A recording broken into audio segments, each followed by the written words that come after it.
No, I'm still following it. In fact, I asked for a lot of records recently from the US government on their testing of phones, and I'm still waiting to get a response. So we'll see how long that takes.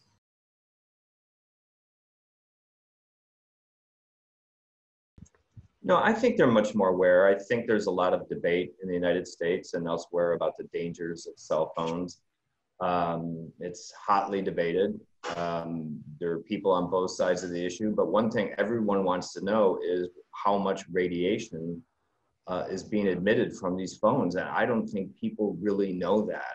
We can't just take Apple's word for it. We can't take Samsung's word for it. They say their phones are safe, but when we take the phones to a lab and have them tested, they're over the legal limit. They're over the safety limit. So I think the first thing people need to be aware of is what is the true exposure of these phones. I don't think anyone really knows that. We tested 11 phones, but that's just 11 phones. There are dozens and dozens of phones out there. We need to be testing all of them.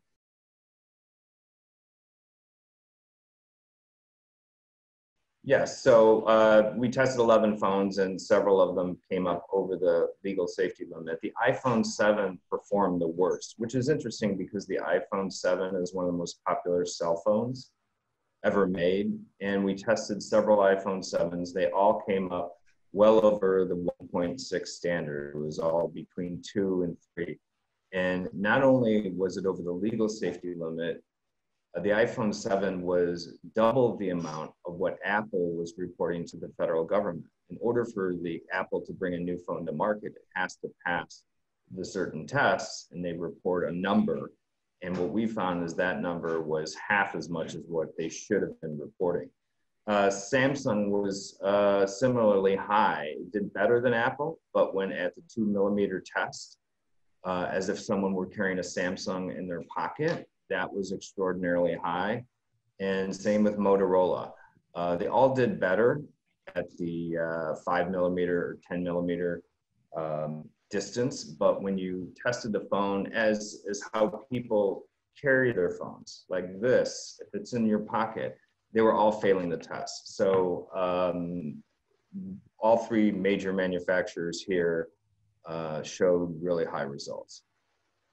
What was crazy, Sam, that no one of the iPhone 7 tested was compliant because you have a lower level of SAR in United States. It's 1.6 watt by kilo for 1 gram, and no one you have been tested was compliant. You agree with with what I say?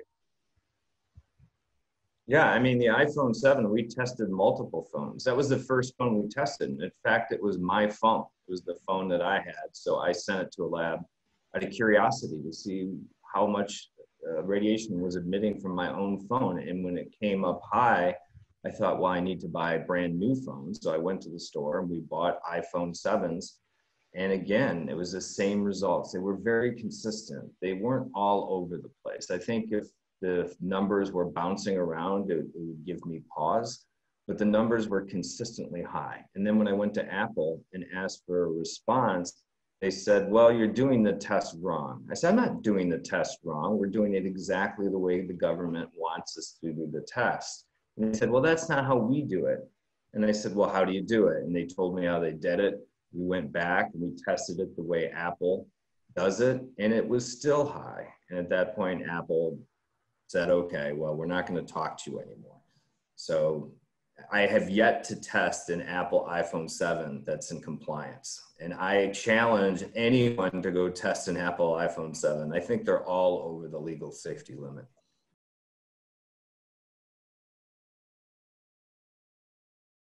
No, Samsung, I can look, the Samsung phones were very high too, especially when we tested them close to the body. 8.22. I mean, that is, 4 times higher than the legal safety limit.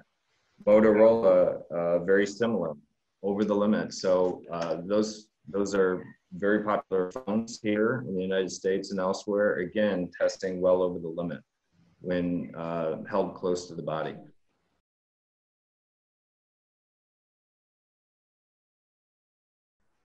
Well, there has been a class action lawsuit in this country in several states where lawyers are trying to get people to join together. They are suing Apple, they're suing Samsung for fraud, saying that these companies should have told them the truth about the amount of radiation coming from their phones. So that lawsuit is ongoing. It could take years to resolve. What I'm trying to do right now is I'm trying to get records from the United States government about their dealings with these manufacturers, because as Mark suggested, the government isn't always out looking for the consumers. They are very business friendly. The Federal Communications Commission in the United States, one of their main missions is to promote business. And so testing phones and taking them off the market does not promote business.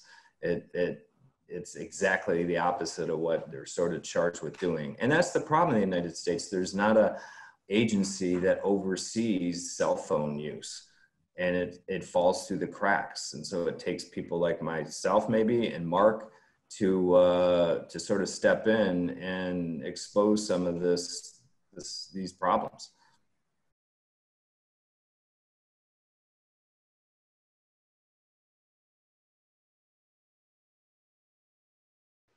Well, that's interesting. That's what Apple and Motorola told me, that they have sensors in their phone where if you take a phone and you move it toward an object, whether it's my face or a computer, the sensors will activate and the radiation goes down. So in testing, that should work, because when you put the phone up to the testing apparatus, the sensors should kick in. I do think the manufacturers have used that as an excuse to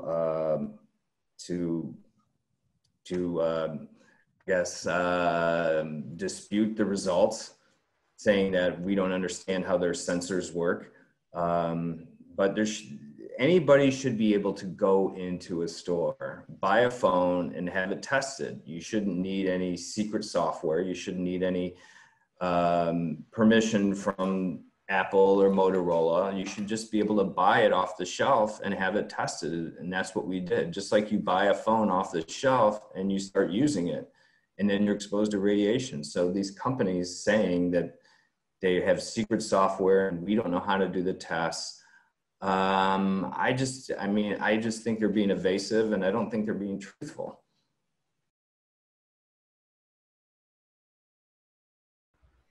Yeah, I think it's a public health scandal. I mean, when you have one of the most popular tech products of all time being carried around by millions of children in their pocket every day that could potentially harm them long term, yeah, that's a huge scandal. And especially when the manufacturers and the government aren't releasing the true numbers and the true exposure, yeah, that's really scandalous. We have a right to know how much radiation is coming from our phones. I mean, that seems pretty basic, doesn't it? You would think, but it sounds like in America and France, it's a struggle. I don't know why, but it is.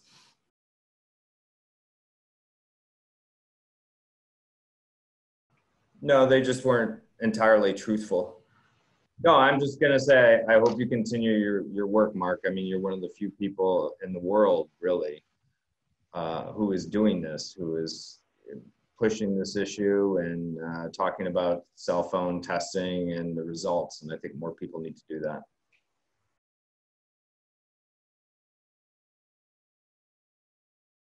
I'm going to be like Mark. I'm going to work it out my whole life. Yes. And thanks for having me. And congratulations, Mark, for doing such great work. I admire your work and I hope you keep it up. Thank you so much. I appreciate Sam. Bye.